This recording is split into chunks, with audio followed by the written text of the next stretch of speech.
Forson. Bernard, I'll start with you. General impressions. It's been over what, 4.5 hours? It started around 9:35. Yes. Of course, the vetting itself started around 9:45, and it ended at 2:15. Yeah.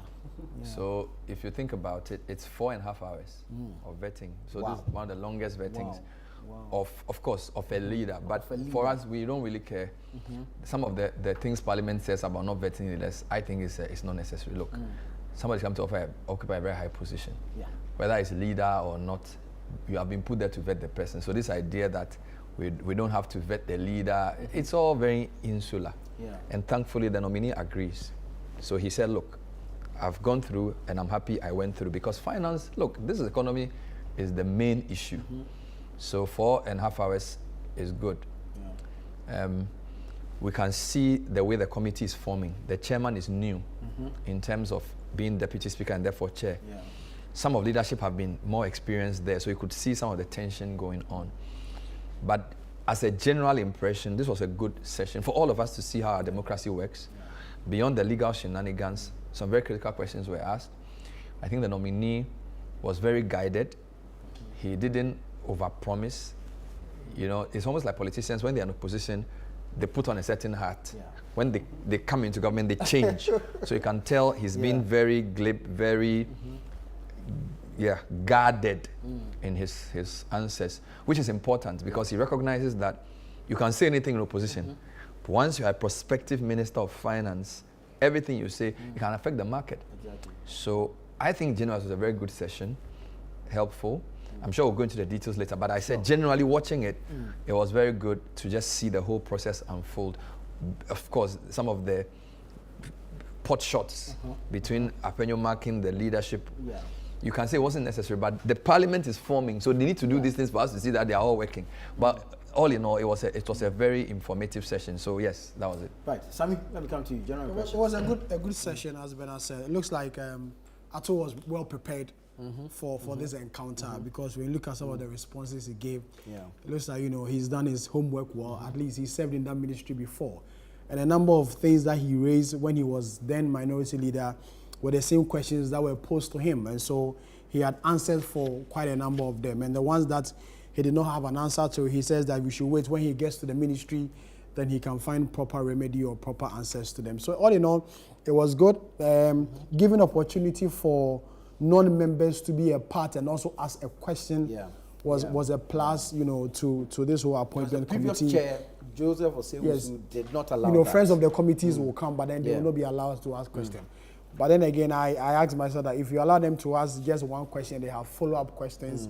Why do you prevent them from asking a follow-up question if you allow them to ask a main question? But you know, the parliament, they say, has their own rules, masters of their own game. Yeah, I'm sure prior to the sitting, the agreements were made backdoor, and same would have been communicated to the friends of the committee that were allowed or were given access to be part of the thing. So probably he wanted to enforce that. Hence his posture. Definitely. He made a number of promises. We hope that he will be able to fulfill all these promises that he made. And as Bernard said, when we go into the details of this conversation, I would outline some of the promises he made and the timelines in dealing with some of them.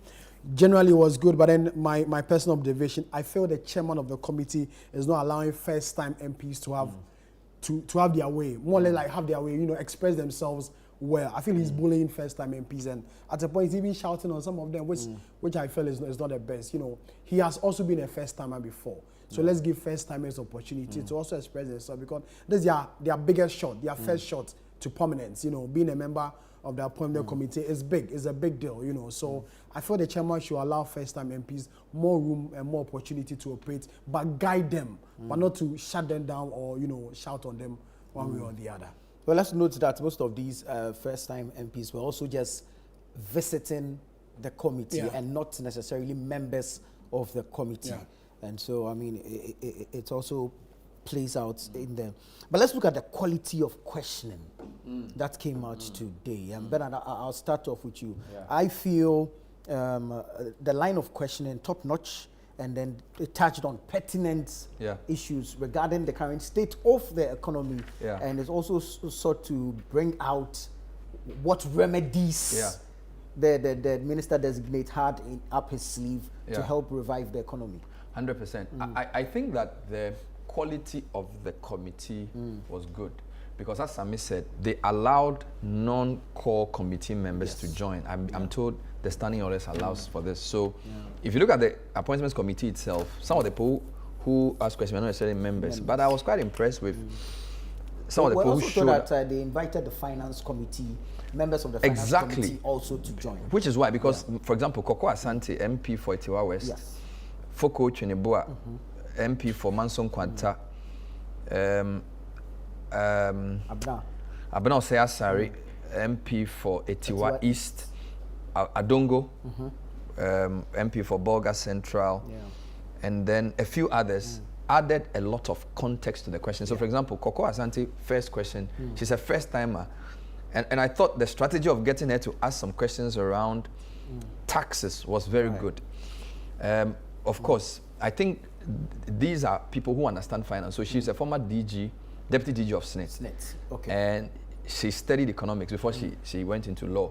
So you can, even the way she brings the question tells you this. Foko Cheneboa, former MD of NIB. MP4. So you can tell the MPP deliberately brought people who understand before Gideon Wago and Co also came in. So, and Atu sort of, he anticipated some of these questions. So I think the quality of questions was great in terms of pertinent issues. Although I need to say, a lot of questions covered tax. Our team is putting together an analysis of the question areas. So I think when they are done, they'll share. It seems to me as if tax policy, tax compliance was very predominant. You can understand why, because the tax promises in the NDC's manifesto are quite huge. Of course, generally a finance minister's job is very simple. So there are two ways of managing an economy, the fiscal and the monetary. Fiscal has to do with revenue and expenditure. Revenue is mostly tax, domestic, and then import duties and the rest of it. And then you have expenditure cuts. So it's tax will be heavy.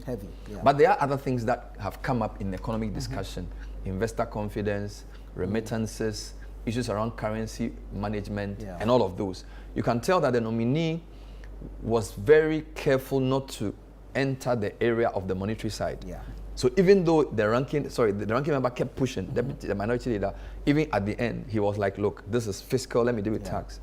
So the quality of questions was good. I was very impressed with the question asked very early on by the MP for Manson Kwanta, where he asked around tax exemptions and our law permitting the government to give a tax exemption and to exchange it for equity in companies. I wanted more such questions because you see, when you listen to these kinds of vettings, a lot of questions have to do with, I got you. You said this in opposition. Now, what are you doing now? These are important because we need people to own up for what they say. We also have questions around, what will you do about this? Although we've already heard what the president has said, I felt we needed more questions like the one the Manson Kwanta MP asked, who is basically looking at an existing problem and then inviting the nominee to think about a different way of solving it. I didn't see a lot more of those questions, partly because the way the thing was playing out, the minority guys wanted to show him that you said some things and now you are in government, so will you do it? You get it? I felt we needed more of such questions because what you're inviting the minister to do or the nominee to do is to think beyond the regular ways we've tried to, because guys, we have very deep fiscal problems, okay? We owe a lot of money and monies we owe are in the billions of cedis. We are borrowing a lot of money from the short end of the market, treasury bills. That's not sustainable because when you keep going for treasury bills, you crowd out private sector. You are going to basically, you are just kicking the problem down the can. So it's important for him to have a new approach to tax policy and also tax implementation. All right. So I felt there could have been a bit more, but Charlie, there's a lot of politics going on and the guy hasn't taken over office yet. He's a former deputy minister, 4 years, 6 years as opposition in the finance side. So he does understand what he's going to do. So I wouldn't stretch it too much, but I felt like we needed more questions that will invite the nominee to think about how do we approach this differently. And I think the quality of question will determine the quality of answer. So the questions were good. Second point, the range of questions were very heavy on debt exchange taxes. For example, one of the biggest issues we've had has been the financial sector cleanup. Yeah. Admittedly, it was in the first term of Akufo-Addo's government. But I feel like because of the way it becomes such a big issue, there could have been a few more questions around that to just see his mind. Because that financial sector cleanup was a finance ministry function. Indeed, when the SIGA did its first report on state institutions, it was a finance ministry event that actually promulgated it. Yeah. So I also expected a few more questions around loss-making state institutions and what he would do. Yes, there were questions on bank, on a few government institutions, but I didn't see a lot of that. I also didn't see a lot of questions on the energy sector. Yeah. All right. So the energy sector has become a finance issue. Indeed, in fact, the next nominee who's coming, he's going to answer a lot of questions which have to do with financing. As I'm talking to you, the president is meeting independent power producers to discuss payments and how to avert a crisis. So I also expected a few more questions around that. Yeah. Okay. I think the nominee himself, he was well prepared and he dealt with the questions very well. The committee was good, but this is their first vetting as well. So I'm sure, because what you want is range. Yeah. You don't want, so you want to balance depth with breadth. So they will go deep into tax. But the tax issues we all know. What you want to do is have him think outside the box. Because our finance minister must balance two things. He must be a good implementer of policy that exists, but he must also have vision for the way he wants to see the economy. It seems as if because of the IMF program, we are all very constricted to fiscal consolidation, cutting of expenditure, the same old, which I think has to be done, but other things also need to be added. Yeah. Sammi, let me come to you. I'll end where Bernard, I'll start where Bernard ended on the IMF issue. Before this vetting, there were media reports that he said that, he as minister will go back to the IMF for some or for more funding.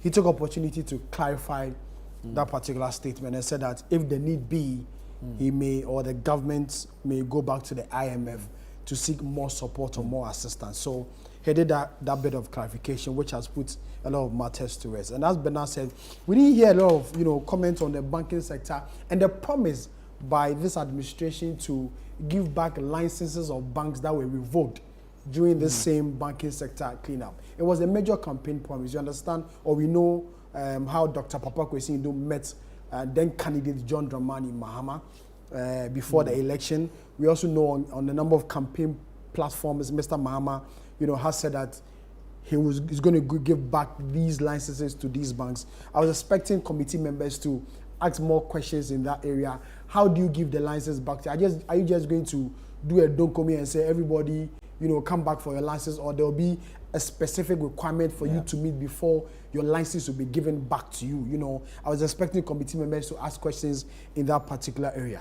Now, let me also comment on the number of promises, he made at this particular vetting. The decision to remove e-levy is something that they've said it a number of times. E-levy, COVID tax, and betting tax, and the rest, and promised that within the first 120 days, that particular promise will be, fulfilled. I saw committee members pushing hard, and asking how they were going to do this. Once again said that if he's getting an opportunity to go back to the ministry, is one of the priorities there. In the first budget, which is expected to be around March, they are going to announce these, removals of these taxes and bring back the possibility of bringing back the road tolls, which were removed by the previous MPP administration. He justified why it's important to bring that, and even cite examples of in more developed countries, there are tolls where people pay, but doesn't understand why in Ghana, drivers do not pay toll. What everybody is expecting, or happy about are two major issues: inflation, bringing down inflation. He's promised to work with the Bank of Ghana to bring inflation to a single digit, maybe specifically 8+2. Maybe 8% or go beyond that one. It is expectation of a lot of people. Inflation drives almost everything in Ghana.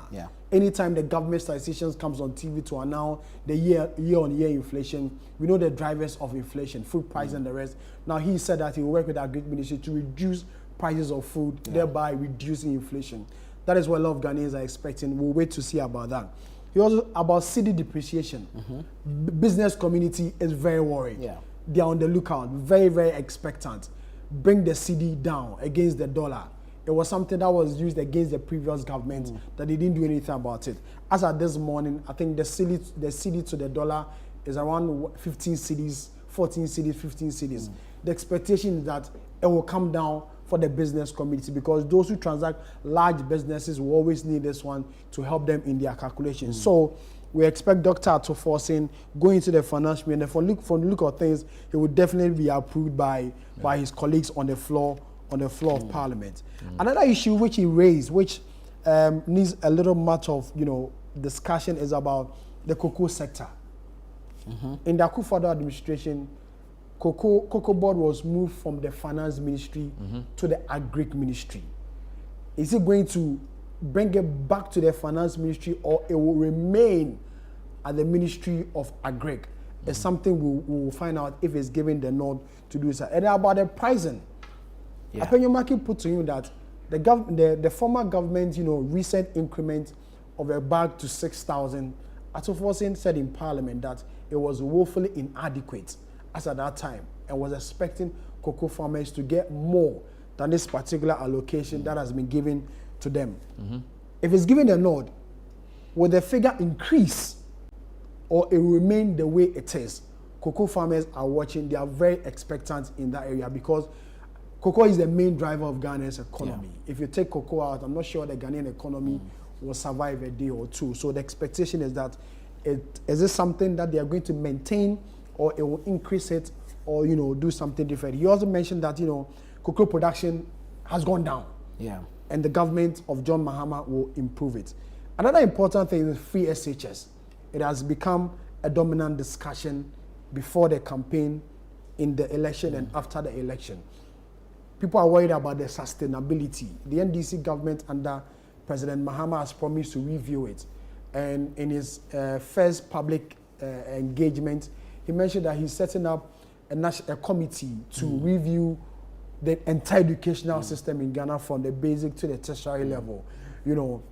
I'm sure free SHS will be a dominant discussion in this particular national dialogue to see how best they can streamline and review the free SHS policy. Sustainability is also there. Quantifying and then adding cost to it, because they've said that they're going to improve, the food and everything that comes with it. Then it follows to the promise of free tertiary education for the first year. He was asked about the costing. Free tuition. Free tuition. Thank you, Bernard. Free tuition. He was asked about the costing, but he was, he fell short in giving a definite figure. But said that when he goes to the ministry, it's a promise of the NDC administration, a manifesto promise. And so if he's given the nod, goes to the ministry, the costing will be done, and see how best it will be rolled out, which will include private free SHS. There are private schools who are not benefiting from the free SHS. This government promised to include them. So members of the committee, which Apenyo Market asked, was that they wanted to know the costing, including the private, SHS, and then the free tuition for first year university students, which is important, because WAEC released the results of, the long-awaited, result of WASI students not too long ago. Parents, university administrators will be worried about, the intake.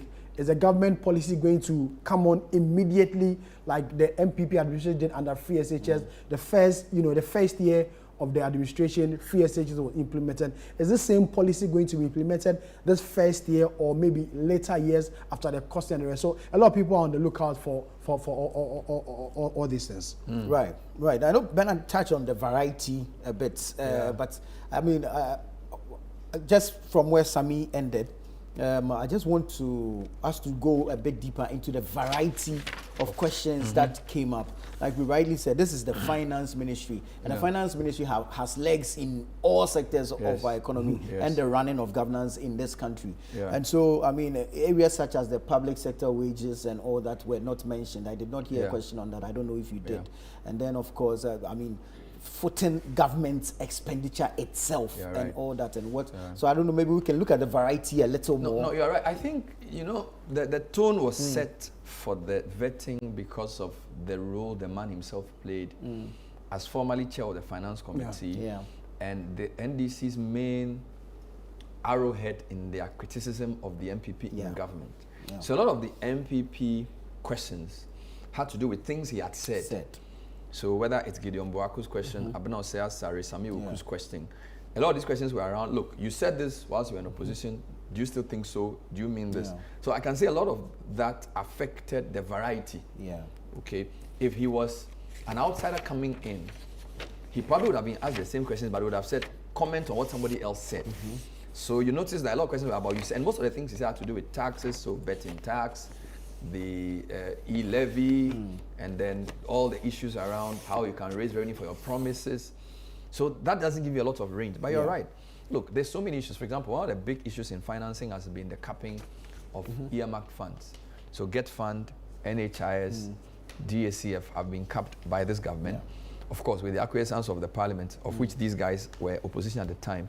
The president said over the weekend that he would uncap the NHIS fund. I felt there could be more questions around innovative ways of streamlining government revenue. So he says, oh, I will reduce government expenditure and cut the waste. I thought it can be pressed a bit more. Where is the waste? Then you will say, well, the waste, you can help me identify the waste. I think we need to go a bit beyond. He doesn't want to alert anybody, so the person will start, you know, I get the point. If you say there's a lot of waste at, say, Ministry of Education, they'll say, hey, this guy doesn't like us. So you obviously cannot say. But I feel like there could be some interesting ways in which he could have given more indication of how he actually hopes to work beyond what is available. Do you understand? That didn't really come out of the discussion. I suspect the expectations for a finance minister working an IMF program in this middle, we are in the middle of an IMF program with a year and a half to go. Generally, the people are aware that he can't do that much. Do you get it? And that knowledge limited the range of things he could experiment with. Also because this is a one-term president who's, so essentially 2 years of Mr. Mahama, financially, he basically has to just manage. And I'll tell you something, there are something called rigidities. What do I mean? 2025, we are going to pay about 12.6 billion cedis in terms of domestic debt, which has matured. We haven't brought in Eurobond, we haven't brought in bilateral debt. 2026, we will pay 15.7 billion. The minister recognizes this. 2027, we are paying 53 billion. 2028, we are paying 48 billion. So for the 4 years of Mahama, he is paying almost 130 billion cedis in domestic debt that is maturing. Think about it. So by the time this year ends, he has to find 12.6 billion to pay. We haven't brought in Eurobond, where we owe almost, billions, 3.6 billion. Wow. Right? Of which 1 billion is due by close of this year. 2026, 15 billion cedis domestic debt. So what I'm trying to say is that I think the committee recognizes that he doesn't have a lot of maneuverability. Okay, so all he can say is that I will cut wasteful expenditure. And and by the way, he says he was not going to introduce he's going to reduce taxes. And when it comes to tax, there are two ways of looking at it. You can introduce new tax or reduce the taxes, or you can make tax compliance more. So he did say, so somebody asked him a very good question. I think it was the same Foucault guy. He said, look, when you look at our taxes, the ratio of informal sector paying taxes to formal sector is 1:13. That was a very good question. And I felt he could have, of course, again, doesn't have to say much. The thing about Forson is that Forson is not talkative. All his plan is in his head. So he doesn't say too much. But I felt that was so I actually think the Foucault guy was giving him ideas with his questions. Like, bro, you have informal taxes. Alternative ideas. Is to 13 of formal sector. So a lot of informal people are not paying tax. What will you do? So he's giving him ideas about what to do. He agrees with the question, but doesn't want to tell you how he will do it. Possibly because he feels like if he releases all his strategy here, it can be blocked. You get me?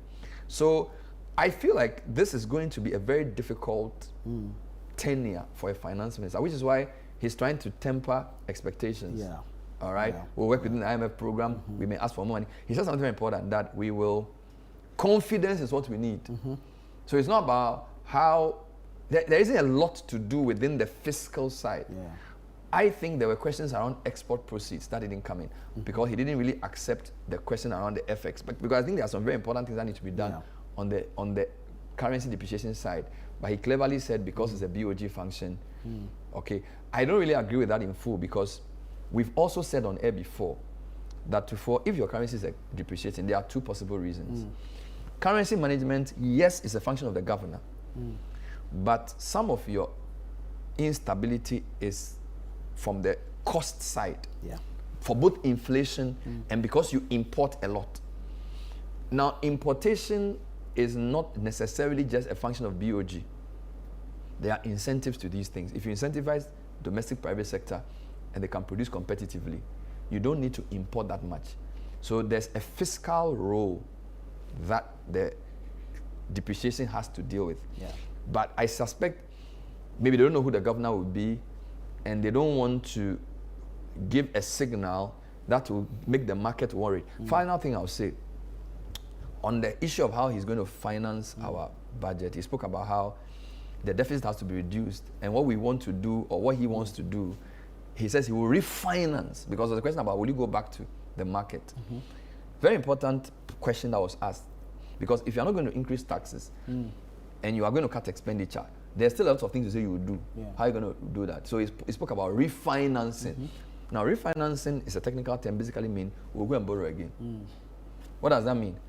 I've come to you for money, 100 cedis, and I'm paying 25%. Yeah. That 25% is too difficult. So I can go to Sammi to give me 50 at 12%. Okay.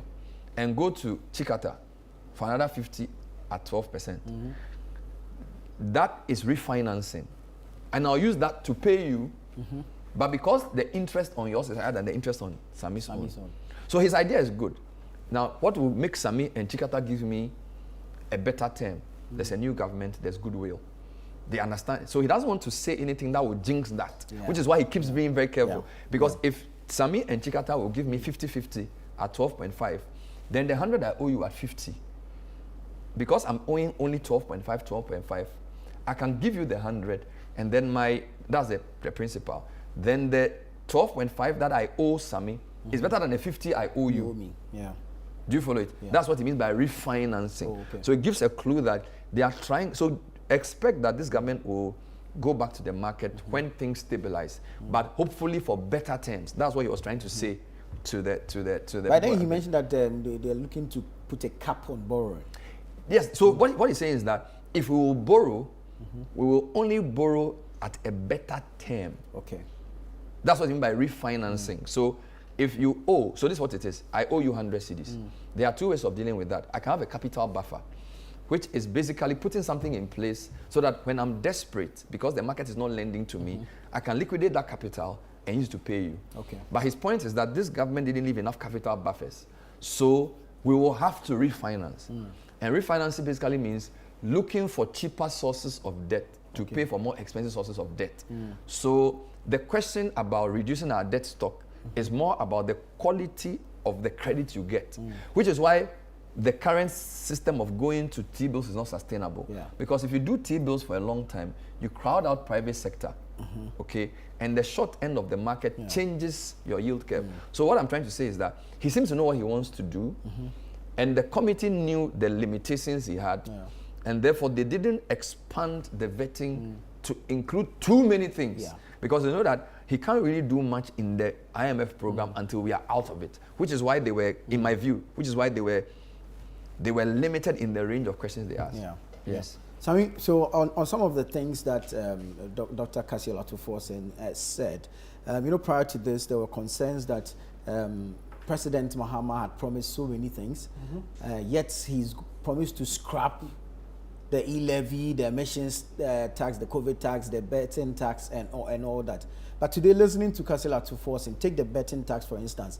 He says that, if he's scrapping betting tax, it would not affect the economy because it is generating less than, 50 million cedis annually. Well, 50 million annually, but then it can help build chip compounds across the country. They are in government, or they are going to be in government. Oh no, they are in government now, so he's going to be the minister. But chips compounds were being built before the introduction of the vetting tax. Well, that is true, but how many of them? How many of them? I read an article that says that e-levy, betting tax, emission, and COVID were bringing us some 6.4 million or billion Ghana cedis. Cumulatively. I saw it somewhere. You know, this was a kind of money this whole taxes, you know, was bringing out. If you look at Ghana's GDP, you know, compared to this particular amount that we are getting from these taxes, it was helping the economy.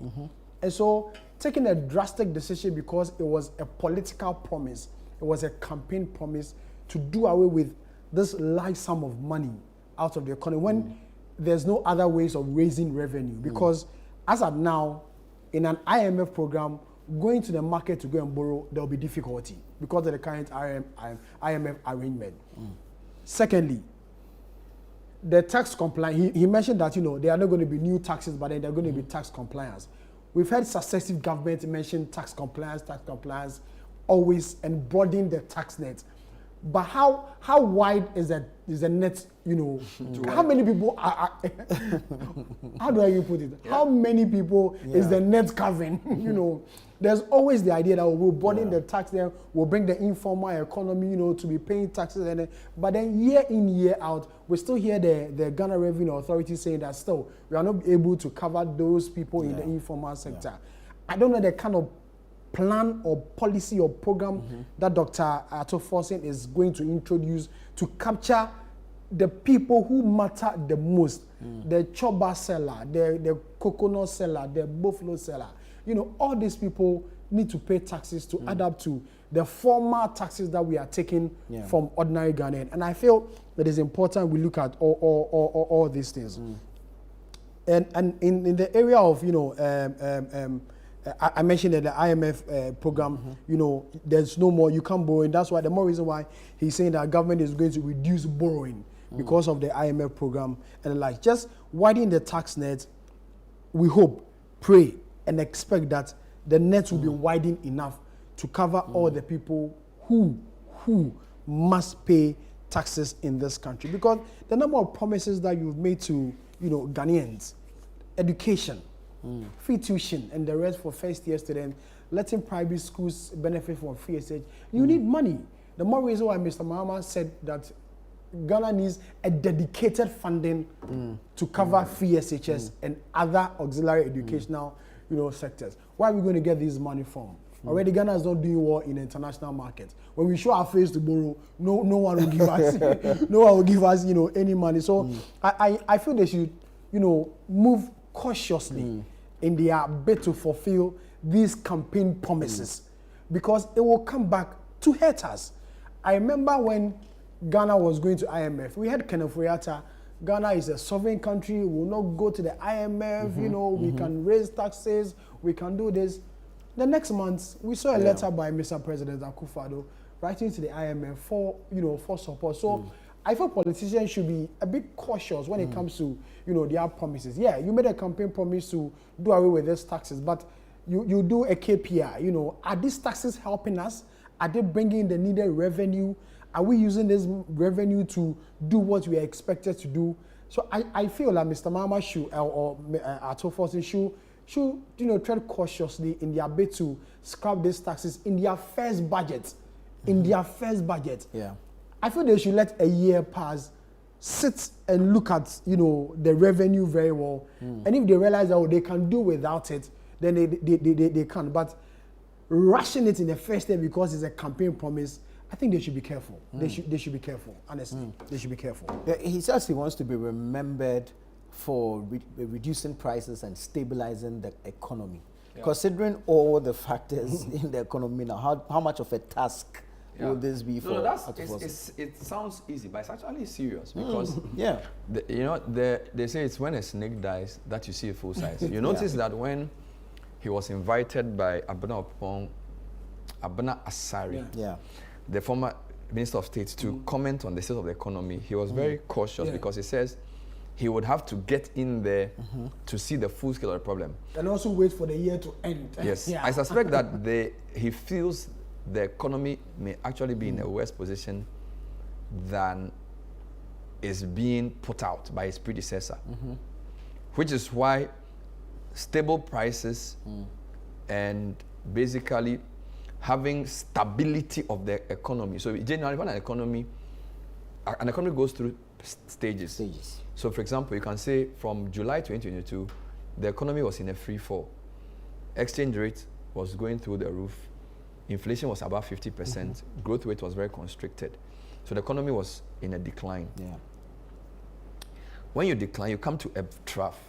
So you can say by Q4 of 2022, the economy was at the bottom. Yeah. Then Q1 of 2023, it started rising. But you stabilize before you recover. So you are falling. Yeah. You stabilize, you recover, then you grow. You peak, you decline, you come to a bottom, you stabilize, you recover. That's what typically tends to happen. Right. So the MPP is saying the recovery has started. We've turned the corner. NDC says we are still at the bottom. And we have to stop going down before we recover. Yeah. And they pick and choose, both sides pick and choose what they use. Some will say, oh, growth has started increasing. Inflation has reduced. Yeah. So when I interviewed the IMF managing director, and I asked her, what adjective will you use for the economy? She didn't say we've recovered. She said we've stabilized. But this was like a year ago. Right. We've stabilized. And I think stability is more important than we think it is. Because in 2022, when we're falling, you wake up today, you are buying dollar at how much? I remember it was 9. Then went to 10. Then went to 11. Then went to 12. Hey! Then it stabilized a bit. Yeah. Came down to 11. Then it went down to 16. 16. Now it's around 14. Yeah. Stability means we are in January. If between now and June, it doesn't go beyond 15, you have stabilized. Okay. People are not saying bring the CD back to 6 or 7. No. People want to be able to predict. That's why some people even say the CD is overvalued. They are saying if you really want the CD to stabilize, let it come to its natural level. Some even claim 20. Because you see, there's a trade-off. Some people feel like, let it come down, let me do what I want to do. But see, when it comes down too rapidly, people can speculate, buy dollars, and it goes back up. Yeah. So what I'm trying to say is that stability is very important. Yeah. People shouldn't downplay it. They shouldn't say, oh, we've stabilized, but we want to grow. You need sustained stability as a basis for growth. Yeah. So again, they are being guided. So his claim that he wants to be remembered as a guy who stabilized is ambitious in a way. Really, it is. Because we've gone through a very difficult time. So if you can stabilize, single-digit inflation is very, very, I think the 8 is ambitious. Yeah. Because we are around 23, and by the way, inflation has started going up again. Yeah. Okay. What will be interesting to find out though is what is driving the inflation. If food is driving the inflation, some of the factors are beyond his control. If it's imports driving the inflation, so what I'm trying to say is that we need to look at the build-up of inflation to know whether his 8% is achievable or not. Yeah. So time will tell. So I think it's a reasonable target he set for himself, that I want to be known as a guy who brought inflation down and stabilized the economy. People tend to forget how important inflation is when we are in a normal year. Okay, but for now, you would say that it's a laudable objective, and we'll see how it goes. All right, thank you very much. Bernard, we'll come back have more conversations, but let's go back to Parliament. The Appointments Committee has